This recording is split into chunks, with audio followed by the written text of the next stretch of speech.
नाना पाटेकर और अक्षय कुमार की एक फिल्म थी वेलकम। इस फिल्म में नाना पाटेकर उदय सेठी का रोल कर रहे होते हैं जो कि एक अंडरवर्ल्ड डॉन होता है। उदय सेठी ने अपने साथ एक बंदा रखा होता है जो हर एक के सामने चाहे वो पूछे या ना पूछे एक कहानी सुनाने लग जाता है। वो सुनाता है कि उदय भाई बहुत डेंजरस हैं और गुस्से के बहुत तेज हैं। उदय भाई को मेरी कोई बात बुरी लगी जिसके बाद उदय भाई ने हॉकी पकड़कर मेरी दोनों टांगे तोड़ दी और अब मैं लंगड़ा हो चुका हूँ। यानी उदय सेठी यानी नाना पाटेकर ने वो बंदा सिर्फ इसलिए रखा था ताकि लोगों के सामने झूठी सच्ची कहानियां सुनाकर नाना पाटेकर की एक इमेज बना सके। मोदी यही काम भारतीय मीडिया से ले रहा है। मोदी की जानिब से इंडियन मीडिया पर झूठी खबरें चलवाई गई हैं कि चाइना की जानिब से 60 स्क्वायर किलोमीटर का जो इलाका अपने कब्जे में ले लिया गया था, भारतीय फौज ने 60 स्क्वायर किलोमीटर में से 2 स्क्वायर किलोमीटर का इलाका खाली करवा लिया है, जबकि सच्चाई इसके बिल्कुल उल्ट है। भारतीय फौज चाइना से 1 इंच तक का इलाका खाली नहीं करवा सकी, बल्कि भारतीय फौज की तो उस इलाके की तरफ जाने की हिम्मत नहीं होती जिस इलाके पर चाइना की फौज ने कब्जा कर रखा है। मोदी ने इंडियन मीडिया पर झूठी खबर चलवाई तो सिर्फ इसलिए थी ताकि अपनी इमेज जो कि भारतीयों में बहुत बुरी तरह से खराब होती चली जा रही है और भारतीयों में गमो गुस्सा बढ़ता जा रहा है चाइना के कब्जे को लेकर, उसको ठंडा किया जा सके। लेकिन मोदी शायद ये नहीं जानता था कि भारतीय मीडिया को चाइना भी देख रहा है। जैसे ही भारतीय मीडिया में मोदी की जानिब से झूठी खबरें चलाई जाती हैं, लद्दाख की फिजाओं में चाइना के जदीद तरीन जेट फाइटर्स J-20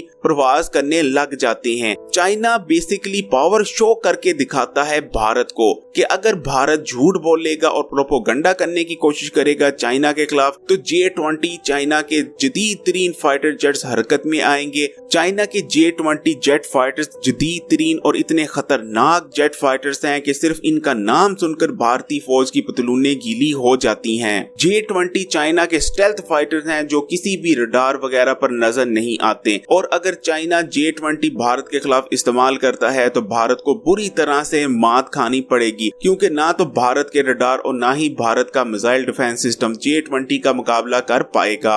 लद्दाख से जो अब तक डेवलपमेंट सामने आई है, जैसे ही J-20 जेट फाइटर्स ने लद्दाख की फिजाओं में प्रवास की, भारतीय फौजियों की चीखें निकल गईं। अभी तो सिर्फ चाइना ने भारत को एक ट्रेलर दिखाया है कि अगर भारत कोई साजिश करता है चाइना के खिलाफ या मोदी कोई प्रोपोगंडा करने की कोशिश करता है चाइना के खिलाफ तो चाइना भारत के खिलाफ क्या कर सकता है। ये पहली बार नहीं कि चाइना के जेट फाइटर J-20 का नाम सुनकर भारतीयों की पतलूनें गीली हुई हों, बल्कि जब मोदी फ्रांस के साथ रफाइल जेट फाइटर्स की डील फाइनल कर रहा था उस जमाने में भी भारतीय मीडिया की जानिब से चाइना का J-20 डिस्कस किया गया था। भारतीय मीडिया भारतीय अवाम को ये दिखाने की कोशिश करता है कि रफाइल तैयारे J-20 से ज्यादा एडवांस हैं, और अगर कभी चाइना और भारत की लड़ाई होती है तो रफाइल तैयारे J-20 पर सबकत रखेंगे। लेकिन वैसे तो हकीकत कुछ उल्टी है। लेकिन भारत के पास चाहे जितने मर्जी जदीद तरीन तैयारे हो जाएं, उन तैयारों को उड़ाएंगे तो अभिनंदन जैसे पायलट ही, और आप जानते हैं अगर अभिनंदन जैसे पायलट तैयारे उड़ाते हैं तो उसके बाद क्या होता है। लगता है बहुत जल्द भारतीय पायलट चाइना से भी चाय पी के आने वाले हैं। वीडियो पसंद आई है तो इस वीडियो को लाइक करें, ज्यादा से ज्यादा शेयर करें और खबरी को सब्सक्राइब करके बेल आइकॉन को लाजमी क्लिक कर दें।